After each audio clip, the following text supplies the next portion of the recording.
CA bulletin. इस video में हम 7 अगस्त से 13 अगस्त 2023 की वीकली करंट अफेयर्स करेंगे। आईसीआईसीआई बैंक को आरबीआई ने ICICI Lombard general insurance company में अपने स्टेक्स बढ़ाने की परमिशन दी। एचडीएफसी बैंक के CEO Shashidhar Jagdishan highest paid bank CEO financial year 2023 10.55 crore रुपए पे के साथ बने। नाबार्ड ने 1974 करोड़ रुपया राजस्थान गवर्नमेंट को आरआईडीएफ के तहत दिया। अंबुजा सीमेंट ने सांघी इंडस्ट्रीज को 5000 करोड़ रुपए इंटरप्राइज वैल्यूज पर एक्वायर किया।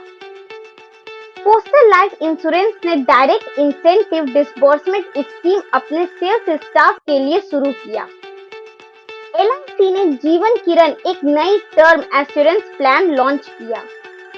सेबी ने फॉरेन पोर्टफोलियो इन्वेस्टर्स को 10% क्रॉप बॉन्ड का ट्रेड आरएफक्यू प्लेटफॉर्म से करने को कहा। सीसीआई ने टाटा के 2 कंपनियों को टाटा कैपिटल्स में मर्ज करने के प्लान का अप्रूवल दिया। Indian bank association gift city में सेक्टरल कमेटी फॉर्म करेगी। आरबीआई ने थर्ड क्वार्टर में भी रेपो रेट 6.5% रखा।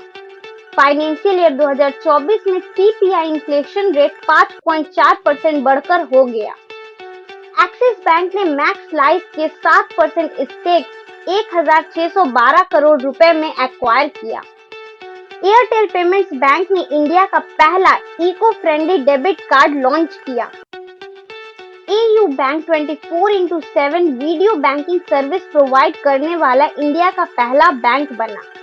सेबी ने 6 दिन से घटाकर 3 दिन सिक्योरिटीज को आईपीओ में लिस्टिंग करने का टाइम लिमिट सेट किया। आरबीआई ने इन्फ्लेशन रेट फाइनेंशियल ईयर 2024 5.4% बढ़ाकर किया।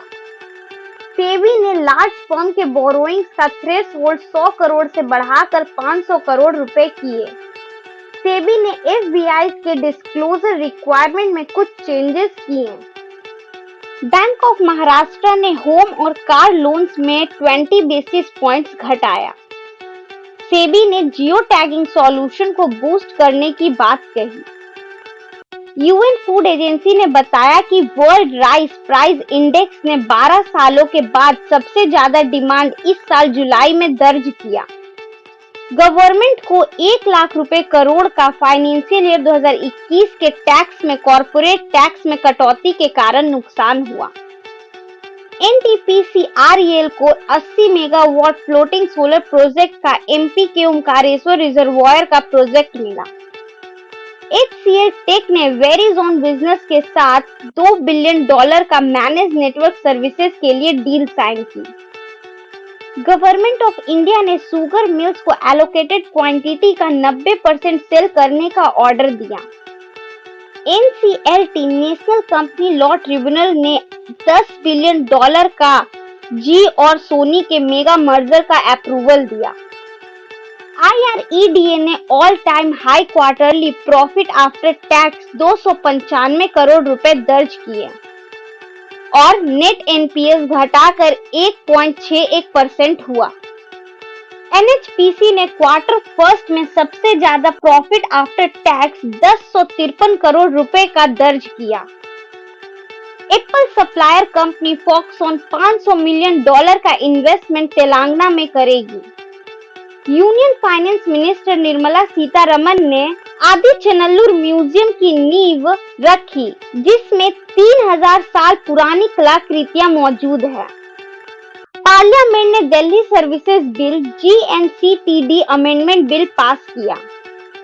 ट्राई ने नए कैटेगरी के licence digital connectivity infra providers को तैयार करने की रिकमेंडेशन दी। बैंकों ने 48,461 करोड़ रुपए का unclaim depositor education and awareness fund में ट्रांसफर किया। Standing committee on economic statics का नाम बदलकर स्टैंडिंग कमेटी ऑन स्टैटिक्स किया गया। नया अमरावती स्टेशन सेंट्रल रेलवे का तीसरा पिंक स्टेशन बना। एम्स भटिंडा में एक नया NSDC इंटरनेशनल स्किल सेंटर बनेगा। डिफेंस मिनिस्टर ने एक सर्विसमैन और उनके परिवार लोगों के लिए फाइनेंशियल हेल्प के फंड को और बढ़ाने की मंजूरी दी। पीएम मोदी ने 4000 करोड़ रुपए का रेल और रोड प्रोजेक्ट का मध्य प्रदेश में अनावरण किया। रेल मंत्रालय ने प्रधानमंत्री भारतीय जन औषधि केंद्र हर रेलवे स्टेशन पर खोलने का फैसला किया। Minister of corporation Shri Amit Shah ने 3 नए बिल लोकसभा में लाए। पहला भारतीय न्याय संहिता बिल 2023, दूसरा भारतीय नागरिक सुरक्षा संहिता बिल 2023 और तीसरा भारतीय साक्ष्य बिल 2023।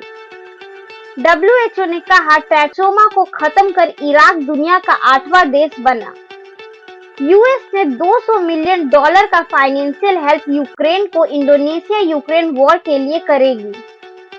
इंग्लैंड के बैट्समैन एलेक्स हेल्स ने अपना इंटरनेशनल रिटायरमेंट अनाउंस किया। इंडियन गोलकीपर जियान बफन ने 45 साल की उम्र में फुटबॉल से रिटायरमेंट लिया। दुनिया का number 1 doubles pair Pramod Sawant और Sukant Kadam para badminton 2023 SL3 SL4 category में गोल्ड मेडल जीते। पीएम मोदी और अनुराग सिंह ठाकुर ने इंडियन मेंस हॉकी टीम को Asian hockey team championship trophy जीतने की बधाई दी। Army chief general Manoj Pande UK 5 दिन के दौरे पर गए। आईएनएस विशाखापट्टनम और आईएनएस त्रिकंद यूएई के साथ बायलैटरल एक्सरसाइज करने के लिए दुबई रवाना हुई। दक्ष अनमैन सिस्टम को 200 ड्रोन्स एंड एसेसरीज आर्मी को सप्लाई करने का ऑर्डर मिला।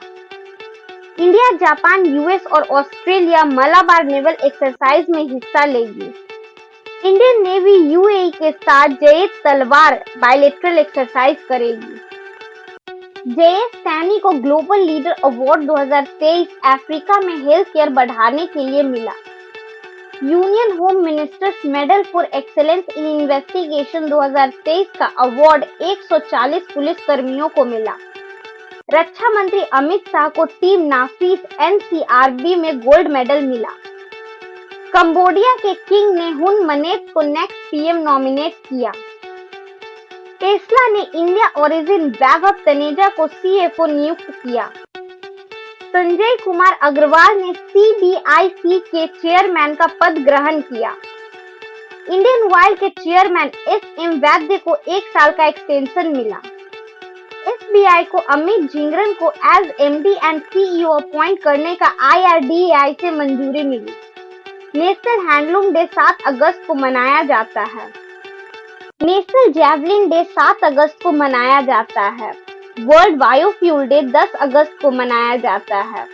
वर्ल्ड लायन डे 10 अगस्त को मनाया जाता है। इंटरनेशनल यूथ डे 2023 12 अगस्त को मनाया गया। वर्ल्ड एलिफेंट डे 12 अगस्त को मनाया जाता है। वर्ल्ड ऑर्गन डोनेशन डे 13 अगस्त को मनाया गया। मिनिस्ट्री ऑफ टूरिज्म ने यूपी के प्रयागराज और नए मिस्र को स्वदेश दर्शन 2.0 के तहत डेवलप करने के लिए चुना। नेशनल ई गवर्नेंस डिवीजन ने 39 CISO deep dive training programme cyber सुरक्षित भारत के तहत ऑर्गेनाइज किया।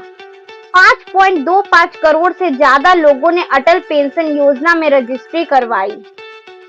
मिट्टी ने Indian web browser development challenge new Delhi में ऑर्गेनाइज करवाया।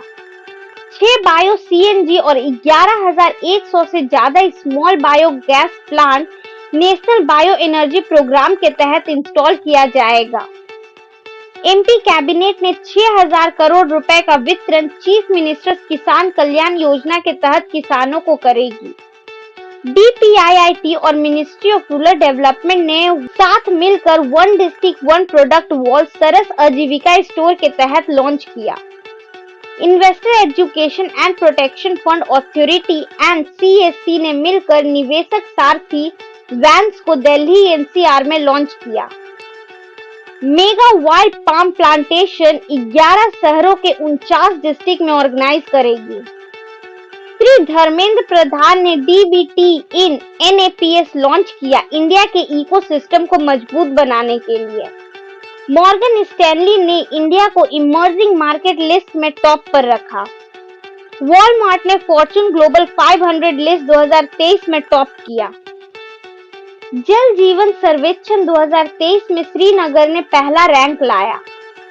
MSCI ग्लोबल स्टैंडर्ड इंडेक्स के अनुसार REC लिमिटेड ने अपना मार्केट कैपिटल दुगना किया। इलॉन मस्क की कंपनी पेपल ने न्यू स्टेबल कॉइन लाया। इंडिया ने 7th BRICS startup forum 2023 startups investors incubators को बूस्ट करने के लिए लॉन्च किया। इंडिया ने ताइवान के साथ मोबिलिटी माइग्रेशन पर एग्रीमेंट साइन किया। इंडिया ने Neerakshi autonomous under water vehicle for mine detection launch किया। न्यू स्पेस इंडिया लिमिटेड ने टाटा प्ले के साथ GSAT-24 को कमीशन करने का एग्रीमेंट साइन किया। TCS को गवर्नमेंट ई मार्केट प्लेस को ट्रांसफॉर्म करने का कॉन्ट्रैक्ट मिला। सेंटर ने हेवन सिंड्रोम पर जांच बैठाने की बात कही। इंडिया साउथ एशिया का होम फॉर स्पाइसेस सर्वाइवल का पहला देश बना। L&T और उनके partners $4 billion green hydrogen ventures India में लॉन्च करेंगे। इंडिया ने 2030 तक नेचुरल गैस में 15% शेयर करने का लक्ष्य रखा। तेलंगाना के मशहूर फोक सिंगर गदर का निधन हो गया। ऑस्कर विनिंग डायरेक्टर विलियम फ्रैंकिन का निधन हो गया। That's all for this video. Thank you. Please like and subscribe the channel.